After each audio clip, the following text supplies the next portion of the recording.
আমরা যদি ইতিহাসের পাতা একটু উল্টে দেখি 1883 সালের ঘটনা এটি।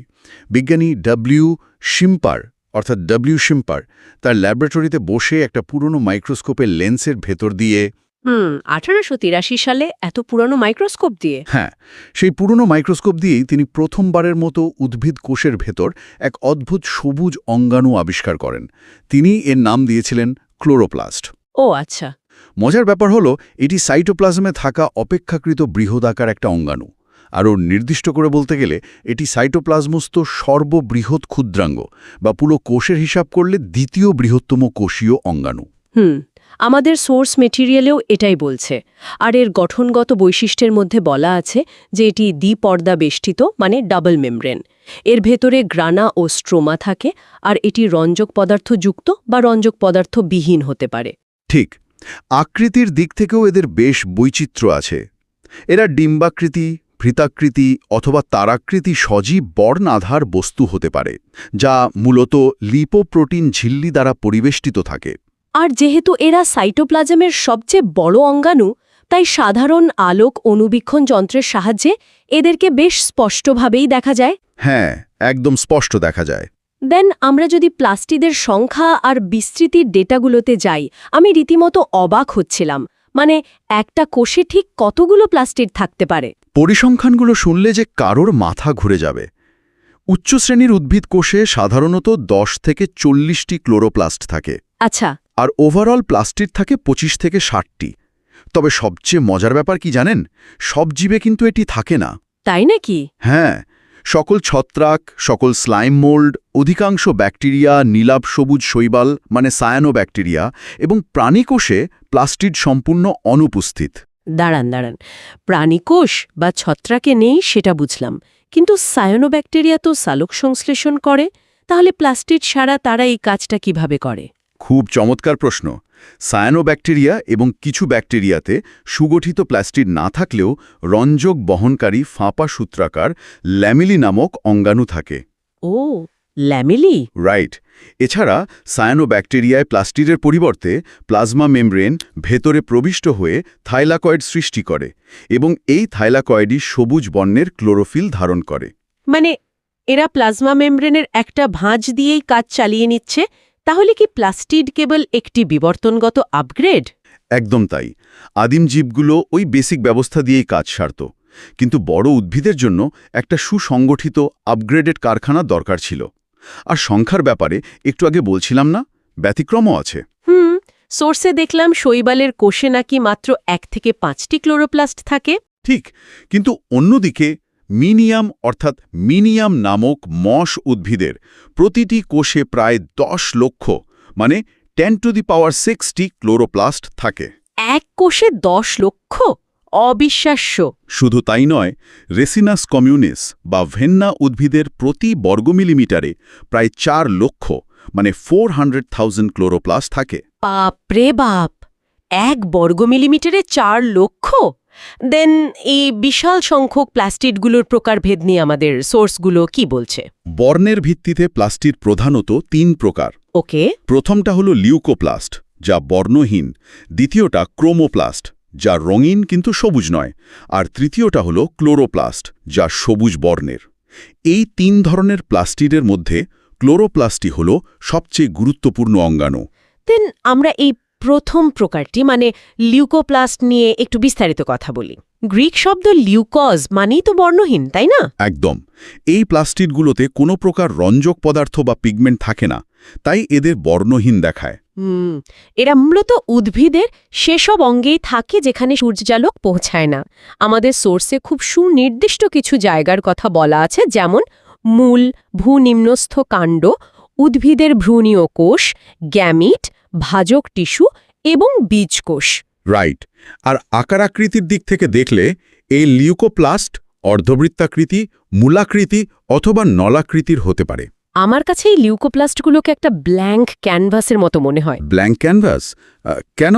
কারণ সোর্সে স্পষ্ট বলা আছে যে আলোর সংস্পর্শে এলে লিউকোপ্লাস্ট রঞ্জক পদার্থ ধারণ করে ক্রোম্যাটোপ্লাস্ট মানে ক্রোমোপ্লাস্টে বা ক্লোরোপ্লাস্টে রূপান্তরিত হতে পারে। মানে এরা যে কোনো রং ধারণ করার জন্য সবসময় প্রস্তুত থাকে। খুব সুন্দর একটা উপমা দিয়েছেন। আসলেই তাই। দেন সঞ্চিত খাদ্যের প্রকৃতির ওপর ভিত্তি করে এই লিউকোপ্লাস্টকে আবার 3টি ভাগে ভাগ করা হয়েছে। প্রথমটি হল অ্যামাইলোপ্লাস্ট। হ্যাঁ, এরা মূলত স্টার্চ বা শ্বেতসার জাতীয় খাদ্য সঞ্চয়কারী লিউকোপ্লাস্ট। স্টার্চ মানেই তো শর্করা জাতীয় ব্যাপার, রাইট? ঠিক। উদ্ভিদের সঞ্চয়ী অঙ্গ যেমন বিভিন্ন টিউবার এবং করমে এরা থাকে। সবচেয়ে ভালো উদাহরণ হল গোল আলুর টিউবার। এদের বিশেষ কাজ হল শর্করাকে শ্বেতসারে বা স্টার্চে রূপান্তরিত করে সঞ্চয় করে রাখা। বুঝতে পারছি। সোর্সে এলায়োপ্লাস্ট আর ইউরোপ্লাস্টের কথা বলা আছে। হ্যাঁ, লিউকোপ্লাস্টের দ্বিতীয় প্রকারটি হল ইলায়োপ্লাস্ট বা ইলেওপ্লাস্ট। এদের কাজ হল তেল ও চর্বি জাতীয় পদার্থ মানে স্নেহ পদার্থ সঞ্চয় করা। আচ্ছা, যেমন সূর্যমুখীর বীজ? একদম। আর তৃতীয় প্রকার হল অ্যালিউরোপ্লাস্ট বা অ্যালিউরোপ্লাস্ট, যাদের প্রোটিনোপ্লাস্টও বলা হয়। নাম শুনেই বোঝা যায় এরা প্রোটিন জাতীয় পদার্থ সঞ্চয় করে। মসুর, মটর, ভুট্টা এই ধরনের ডাল বীজগুলোর মতো, তাই তো? ঠিক ধরেছেন। সার্বিকভাবে লিউকোপ্লাস্টের প্রধান কাজই হল খাদ্য সঞ্চয় করে রাখা আর অ্যামাইলোপ্লাস্টের ক্ষেত্রে শর্করা থেকে শ্বেতসার জাতীয় খাদ্য তৈরি করা। দেন বর্ণহীন জগতের এই স্টোর রুম থেকে বেরিয়ে আমরা এবার একটু রঙের দুনিয়ায় আসি। ক্রোমোপ্লাস্ট। ক্রোম মানেই তো রঙিন। হ্যাঁ, সবুজ ব্যতীত অন্যান্য বর্ণের রঙিন প্লাস্টিডগুলোকে ক্রোমোপ্লাস্ট বলে। এদের এই রঙিন হবার মূল কারণ হল এতে থাকা পিগমেন্ট। সোর্সে দেখছি এখানে মূলত ক্যারোটিন আর জ্যান্থোফিলের কথা বলা হয়েছে। রাইট। ক্যারোটিন কমলা বা লাল বর্ণ তৈরি করে আর জ্যান্থোফিল হলুদ বর্ণ তৈরি করে। এই দু ধরনের রঞ্জক পদার্থ বিভিন্ন অনুপাতে মিশে থাকার কারণেই ক্রোমোপ্লাস্টের বর্ণ হলুদ, কমলা বা লাল হয়। এর বাইরেও তো আরও কিছু পিগমেন্ট আছে, যেমন রডোপ্লাস্ট লাল বর্ণ তৈরি করে আর ফিওপ্লাস্ট তৈরি করে বাদামি বর্ণ। ঠিক। আকৃতিতেও কিন্তু এই ক্রোমোপ্লাস্টগুলো অন্যান্য প্লাস্টিডের চেয়ে ভিন্নতর হয়ে থাকে। দেন এদের অবস্থান কোথায়? উদ্ভিদের যেসব অঙ্গ বর্ণময় সেখানেই তো ক্রোমোপ্লাস্ট থাকে। হ্যাঁ, যেমন ধরুন ফুলের পাপড়ি, ফলের খোসা বা রঙিন ফল, রঙিন বীজ, গাজরের মূল, বিট ও শলগমের মূল। সোর্সে আরও কিছু ইন্টারেস্টিং জায়গার কথা আছে। গাব ও লিচুর কচি পাতা এবং নাগবল্লী বা মুসান্ডার বৃতিতেও ক্রোমোপ্লাস্ট থাকে। রাইট। এখানে একটা দারুণ ব্যাপার ঘটে। সাধারণত ফল কচি অবস্থায় সবুজ থাকে, কিন্তু পাকার পর অন্য বর্ণ ধারণ করে। ব্যাপারটা একটা ফলের ওয়ার্ড্রোব চেঞ্জের মতো। সবুজ পোশাক বদলে রঙিন পোশাক পরা মানে হলো ফলটি এখন খাওয়ার জন্য প্রস্তুত। ঠিক তাই।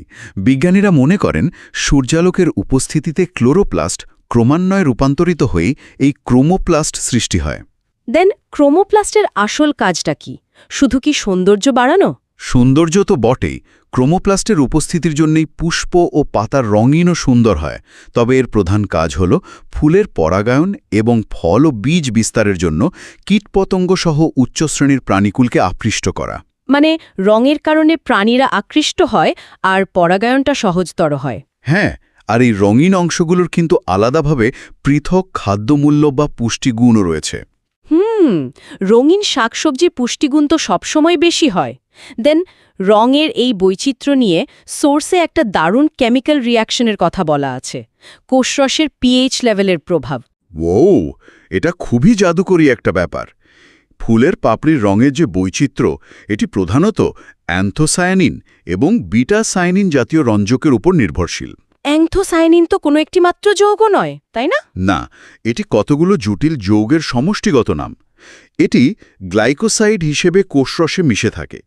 সবচেয়ে বিস্ময়কর ব্যাপার হল কোষরসের হাইড্রোজেন আয়নের গাঢ়ত্ব মানে পিএইচের তারতম্য ঘটলে ফুলের রঙে তারতম্য ঘটে।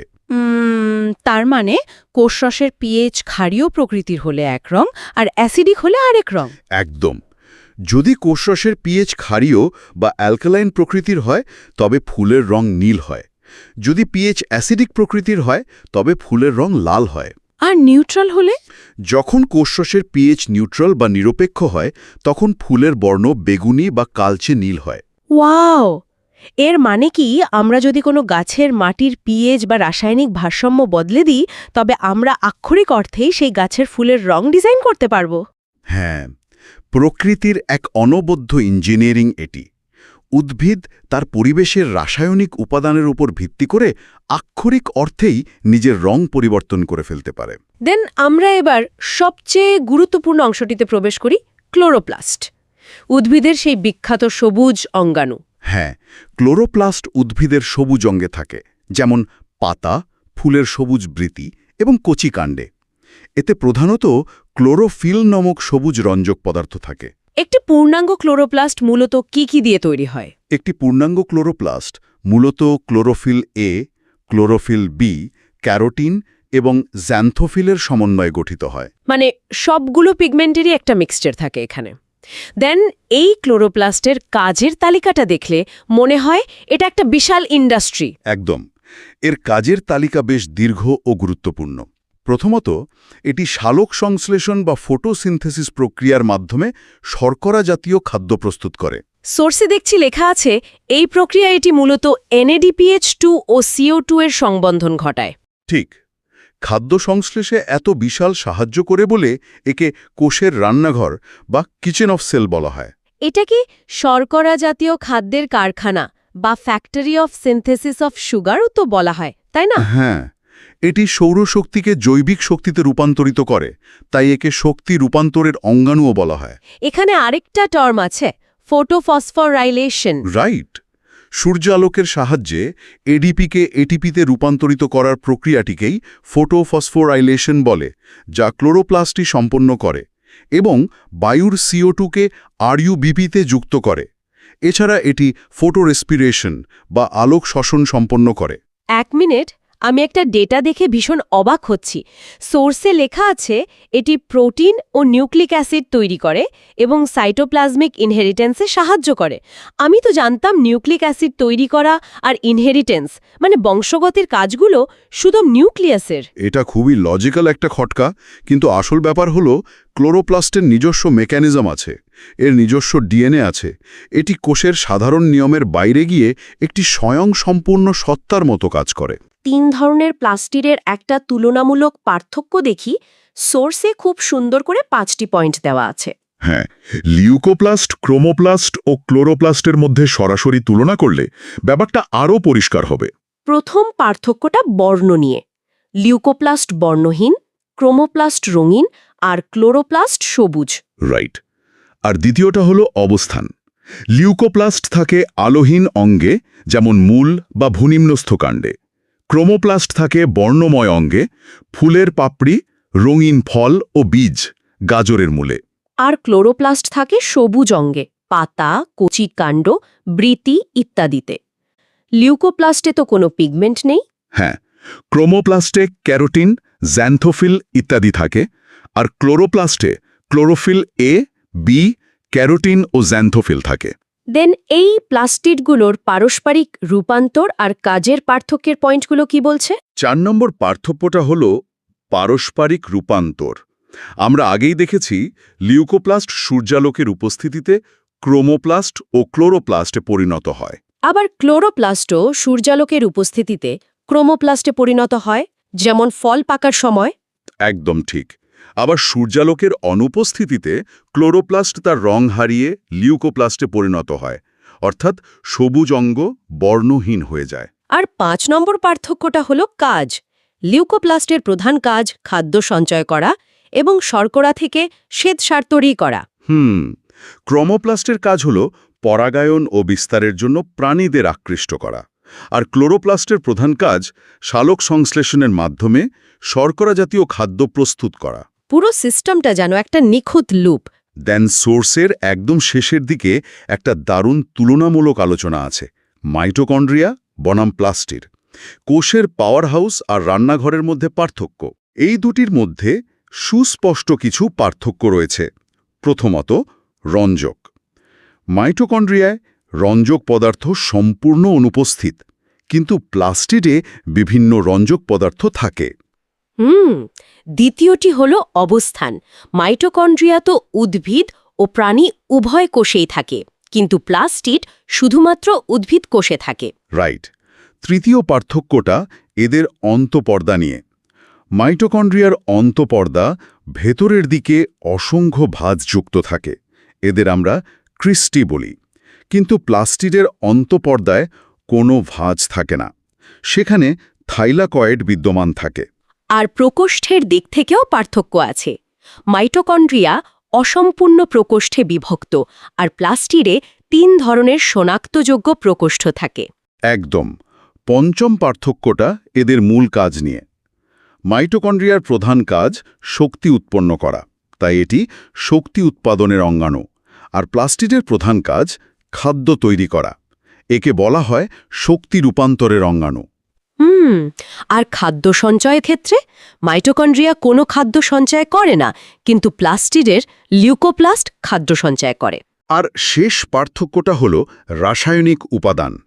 মাইটোকন্ড্রিয়ার প্রধান রাসায়নিক উপাদান হল প্রোটিন, লিপিড ও নিউক্লিক অ্যাসিড। অন্যদিকে প্লাস্টিডের প্রধান রাসায়নিক উপাদান প্রোটিন, লিপিড, রঞ্জক বা ক্লোরোফিল ও এনজাইম। মানে মাইটোকন্ড্রিয়া হলো সেই ইঞ্জিন যা জ্বালানি পোড়ায়, আর প্লাস্টিড হলো সেই কারখানা যা জ্বালানি তৈরি করে।